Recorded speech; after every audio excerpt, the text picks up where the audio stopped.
आप सभी लोगों का बहुत बहुत स्वागत है। मैं हूं आपकी होस्ट निशा तनवर। उम्मीद करती हूँ आप अपने परिवार के साथ अपने अपने स्थान पर सकुशल होंगे, कुशल मंगल से होंगे। और साथ ही ये उम्मीद भी करती हूँ आपको हमारे चैनल की वीडियोस पसंद आ रही होगी। उन्हें जरूर लाइक करेंगे, शेयर करेंगे और कमेंट सेक्शन में अपने विचार मेरे साथ साझा करेंगे। तो मैं आपके साथ जो भी वीडियो लाती हूँ आपके साथ चर्चा करती हूँ नए नए विषय पर। आज भी एक विषय चुना है और उसके साथ चर्चा करने जा रही हूँ आपके साथ। तो आइए जानते हैं वो विषय कौन सा है। तो वो विषय है कि हम उदासी में भी खुश कैसे रह सकते हैं। जब हम सैड मोड में चले जाते हैं तो हम खुश कैसे रहें, क्या क्या ऐसा करें कि हम खुश रहें। तो फ्रेंड्स, आप सभी जानते हैं कि उदास कौन नहीं है। इस संसार में हर प्राणी उदास है। उदासी के बहुत सारे कारण हो सकते हैं, पर्सनल हो सकते हैं, मतलब जैसे कि ऑफिस में आप काम करते हैं, ऑफिस की टेंशन होती है, उसकी वजह से भी आप उदास हो जाते हैं। आपके आपके बॉस को आपका काम पसंद नहीं आ रहा है, आप हर रोज क्रिटिसाइज किए जा रहे हो किसी न किसी बात को लेकर, या आपकी फैमिली में कुछ ऐसी बातें हो रही हैं जिसकी वजह से आप बहुत उदास हो रहे हो। या आपके दोस्तों के आप आपके जो फ्रेंड्स हैं उसके उनके साथ आपकी अनबन हो चुकी है, या आप गर्लफ्रेंड बॉयफ्रेंड है उनका एक रिलेशनशिप है, उस रिलेशनशिप में ब्रेकअप हो गया है, और या फिर अनबन चल रही है, हस्बैंड वाइफ है उनके बीच में अनबन चल रही है, जो कॉलेज गोइंग स्टूडेंट्स हैं या स्कूल में पढ़ने वाले बच्चे हैं, वो अपने एग्जाम्स को लेकर बहुत उदास रहते हैं। उन्हें नहीं पता कि उन्हें तैयारी कैसे करनी है, किस तरह से पढ़ना है। किसी भी काम को सक्सेस नहीं मिल रही है, किसी भी काम में सक्सेस प्राप्त नहीं हो रही है, उस वजह से भी मन उदास रहता है। कारण बहुत सारे हो सकते हैं, अंत नहीं है कारणों का उदास रहने का। क्योंकि ये तो मैंने बड़े बड़े रीजन आपको बताए हैं, लेकिन बहुत लोग छोटी छोटी बात पे भी उदास रहना शुरू कर देते हैं। तो ये सबसे पहले हमें ये जानना होगा कि हमारी उदासी की वजह क्या है, कारण क्या है। तो उस कारण को जानने के लिए हमें अपनी अंतरात्मा में झांकना होगा। कैसे? आइज क्लोज करके थोड़े समय के लिए शांत रहिए, शांत बैठिए और अपने आप से बातें कीजिए, सवाल कीजिए कि मैं किस वजह से दुखी हूँ, किस वजह से परेशान हूँ, किस वजह से खुश नहीं हूँ, किस वजह से उदास हूँ। ये कारण आपको ही ढूंढने हैं। कोई और कारण आपको ढूंढने ढूंढने में आपकी मदद नहीं करेगा। आपको खुद ही ये कारण ढूंढने होंगे कि कौन सी ऐसी वजह है जिसकी वजह से मैं उदास हूँ। अब सेकंड स्टेप आता है कि आपने ये खोज लिया है कि कारण क्या है, आपको मिल गया है कि किस वजह से मैं दुखी हूँ। जैसे मान लीजिए आपकी आपके सास बहू का रिश्ता है, सास ने बहू को कुछ कह दिया या बहू ने सास को कुछ कह दिया, तो वहां पे आपने वो बात अपने मन पे ले लिया और आप बहुत उदास हो रहे हो कि मैंने ऐसा क्या कह दिया, मुझे ऐसा क्यों कहा, मैंने तो कुछ किया नहीं था, ऐसे भी फीलिंग आती है। तो सबसे बड़ी बात ये है कि उदास होना जो है वो स्वाभाविक है, एक भावना है आपके अंदर की। जैसे कि ऋतुएं बदलती हैं, कभी बरसात होती है, कभी सर्दी होती है, कभी गर्मी होती है। तो जब ऋतुएं बदलती हैं तो हमारे अंदर के इमोशंस भी बदलते रहते हैं। हम कभी बहुत ज्यादा हैप्पी हो जाते हैं, बहुत ज्यादा सैड हो जाते हैं, या ऐसा भी होता है कई बार खुशी हो या गम हो हमारी आंखों से आंसू भी निकलते हैं। तो ये स्वाभाविक सी चीजें हैं और हर एक इंसान में होती है। मैं ये नहीं कहती कि सभी ऐसा होते होंगे, लेकिन मैक्सिमम लोगों में ये फीलिंग्स होती हैं। कुछ बातें हैं जो हमें बुरी लगती हैं जिसकी वजह से हम उदास रहते हैं। तो हमें क्या करना है, हमने उस उदासी में ही खुशी ढूंढनी है। हमें उस उदासी में ही खुशी ढूंढनी है। कैसे ढूंढनी है?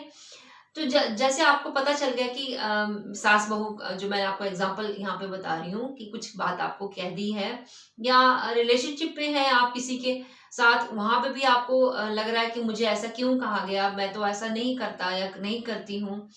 तो आपको क्या करना है, कोई बात नहीं, मैं अगर उन कुछ कह भी दिया है तो कोई बात नहीं, मुझे कोई फर्क नहीं पड़ता, मुझे कोई फर्क नहीं पड़ता, मैं जैसी भी हूँ जैसा भी हूँ अच्छा हूँ, और जो भी हुआ अच्छा ही हुआ।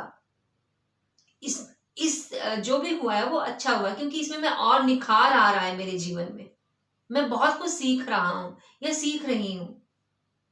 अगर आप इसी उदासी को पॉजिटिव वे में लेके चले जाओगे ना तो आप उदास होना ही छोड़ दोगे, आप उदास कभी होगे ही नहीं।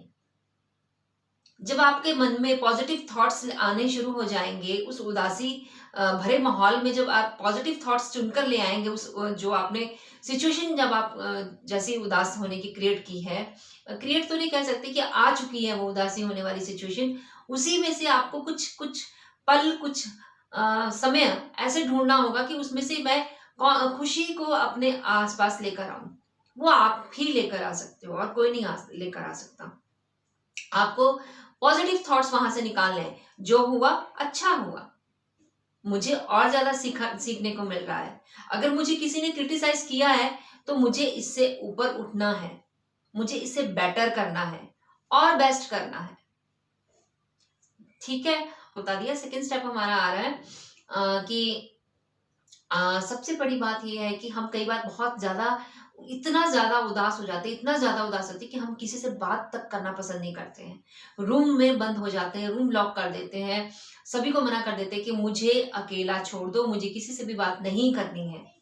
आप ऐसी सिचुएशन में चले जाते हैं, वो सबसे गलत करते हैं आप। सिचुएशन कैसी भी आई हो, परिस्थिति कैसी भी हो, आपको उस परिस्थिति को स्वीकार करना आना चाहिए। उसको एक्सेप्ट कीजिए, ना कि उसे भागिए। और ये भी बात गलत है कि आप रूम में लॉक करके अकेलापन, और जो सबसे बड़ी बड़ी बात है कि जब अकेले होते हैं आप, आपके आसपास कोई फ्रेंड नहीं होता, जैसे कि ना कॉल करते हो, आप किसी को मैसेज भी नहीं करते हो, आप अकेले बैठे हो, सोच रहे हो, सोच ही जा रहे हो, सोच ही जा रहे हो, बार बार उसी बात को सोची जा रहे हो, तो उससे क्या होता है कि आप ये बहुत ज्यादा डीपली जब आप सोचना शुरू कर देते हो तो आप डिप्रेशन तक जा सकते हो। और आप अच्छी से जानते हैं कि डिप्रेशन एक बहुत बड़ी गंभीर समस्या है, जिससे उबरना बहुत मुश्किल हो जाएगा। तो हम ऐसी सिचुएशन में पड़े ही क्यों?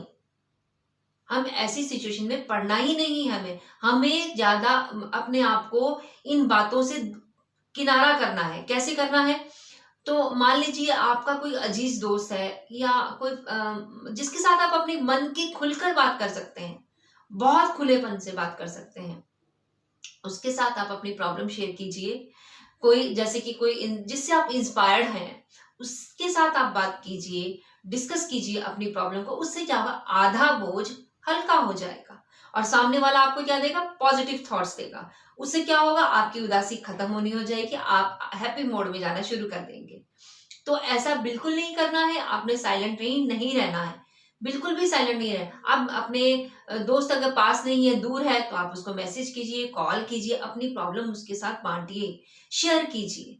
अपने ही अपनों के दुख दूर कर सकते हैं, पराये नहीं करेंगे। तो और ये भी हो सकता है कि मान लो आपके पास वो अवेलेबल नहीं है, सामने वाला जिसके साथ आप बात करना चाहते हैं, तो अपनी प्रॉब्लम शेयर करना चाहते हैं, वो आपके पास नहीं, बहुत दूर है। तो आप क्या कीजिए, आपको एक और बता रही हूँ एक तरीका। मिरर आपके घर में है, आईना है, आपको सामने खड़ना है, आपको अपने आप से बात करनी, अपनी प्रॉब्लम अपने आप से बात करनी, शेयर कर दी, मन का बोझ हल्का हो गया। रोने का मन कर रहा है, आप रो लीजिए, मन का बोझ हल्का होता है, उससे आप ज्यादा डिप्रेशन में नहीं जा सकते हैं, डिप्रेशन वाले मोड में नहीं जाओगे। और दूसरी काम एक और कर सकते हैं आप अपने पेन पेपर पे भी अपनी प्रॉब्लम्स लिख सकते हो। यानी कि उदासी वाला माहौल कैसा हुआ, क्या हुआ, मेरे साथ क्यों बोला, वो सब चीजें आप लिख लीजिए। उससे होगा कि आपके मन के जो भाव हैं वो बाहर निकल गए, उन्हें बाहर निकालना है, ना कि हमें अंदर ही अंदर घुटते रहना है। जब आप बाहर निकालोगे तो आप ऑटोमेटिकली उदासी वाले माहौल से बाहर निकल जाओगे और एक हैप्पी मोड में जाना शुरू कर दोगे। तो सैड मोड आते हैं जीवन में, सभी के जीवन में आते हैं, मेरे भी आते हैं, लेकिन आपको ही संवरना है। और सबसे पहली बात, एक और अब आता है हमारा तीसरा स्टेप, मैं आपको यहीं पे बता देती हूँ, तीसरे स्टेप में ही आएगा ये पॉइंट। जो तीसरे स्टेप में ये आएगा कि अपने से ऊपर किसी और को ना रखें। फर्स्ट प्रायोरिटी अपने आप को दे, प्राथमिकता अपने आप को दे, दूसरों को नहीं। अपने से ऊपर किसी भी चीज को नहीं रखना है। मैं पिछली वीडियो में भी आपको बताया था कि खुद से प्यार करें, खुद से मोहब्बत करें, खुद से बातें करें। और जितने भी प्रॉब्लम्स आपके सामने आ रही है ना, जिसने भी आपको उदासी वाले माहौल में धकेला है, या कह सकते हैं कि कुछ अनबन चल भी रही है, तो उस चीज को अगर आपने छोड़ना है ना, तो आपको सबसे पहले सेल्फ लव करना होगा, अपने आप से प्यार करना होगा। अपने से ऊपर दूसरों को बिल्कुल भी ना रखें, कतई ना रखें, क्योंकि आप हैं। आपको उठना है, खुद ही संभलना होगा, खुद ही अपनी केयर करनी होगी, खुद ही अपनी केयर करनी होगी, खुद को संभालना होगा। हम सबको संभालते हैं, क्या मिलता है हमें? कुछ भी नहीं। अटेंशन नहीं मिलती है हमें, वो जो हम चाहते हैं, कई बार वो अटेंशन हमें नहीं मिलती है। तो फिर हम खुद से प्यार करें ना, खुद से बातें करें, अपने कुछ ऐसी चीजों को याद करें, अपने बचपन को याद करें, कुछ ऐसी बातों को याद करें जिससे हमारे स्माइल फेस पे आ जाए। हम सैड मोड से अपने आप ऑटोमेटिकली निकल जाएंगे। और एक और बात मैं आपके साथ शेयर करना चाहूंगी कि कोई भी परिस्थिति आती है हमारे जीवन में, कुछ भी ऐसी बातें आती हैं, कई बार हम अकेलापन हम महसूस करते हैं, तो हम सैड मोड में चले जाते हैं, क्योंकि कुछ ऐसी बातें हमें याद आ जाती हैं।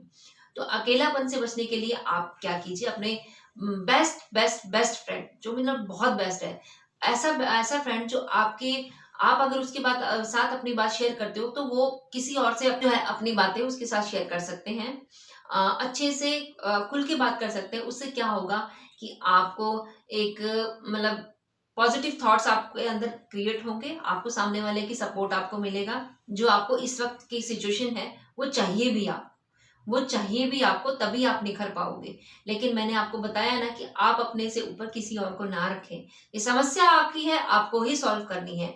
डिप्रेशन में जब चले जाते हैं तो इंसान गलत रास्ते पर चल पड़ता है। अगर आप इसी उदासी वाले माहौल को डिप्रेशन तक लेके चले गए ना, तो उस समस्या का इलाज होना बहुत मुश्किल हो जाता है। मैं ये नहीं कहती कि नामुमकिन है, लेकिन मुश्किल, बहुत ज्यादा मुश्किल हो जाता है। उससे कुछ लोग सुसाइड तक कर लेते हैं, बिना परिवार के बारे में सोचे, बिना किसी के और के बारे में सोचे, यानी कि किसी और को तो छोड़ो, वो अपने बारे में भी नहीं सोचते हैं, अपने आप से ही प्यार नहीं करते हैं, फिर वो ऐसे ऐसे सिचुएशन में वो चले जाते हैं। तो आप प्लीज अपने आप को इस ऐसी सिचुएशन में ना डालें। अपने अपनों से बात कीजिए, अपनी फैमिली से बात कीजिए, अपने फैमिली फ्रेंड्स से बात कीजिए, अपने खास दोस्तों से बात कीजिए। तो बात करने से जो है समस्या बहुत हद तक हल हो जाती है। उसे बढ़ाए नहीं, उसे घटाना चाहिए। तो ये सभी चीजें आपके अपने हाथों में है। आपको अपने सैड सैड मोड को हैप्पी मोड में बदलना आना चाहिए, और टिप्स मैं आपको बता चुकी हूँ। उम्मीद करती हूँ आपको मेरा आज का ये वीडियो अच्छा लगा होगा।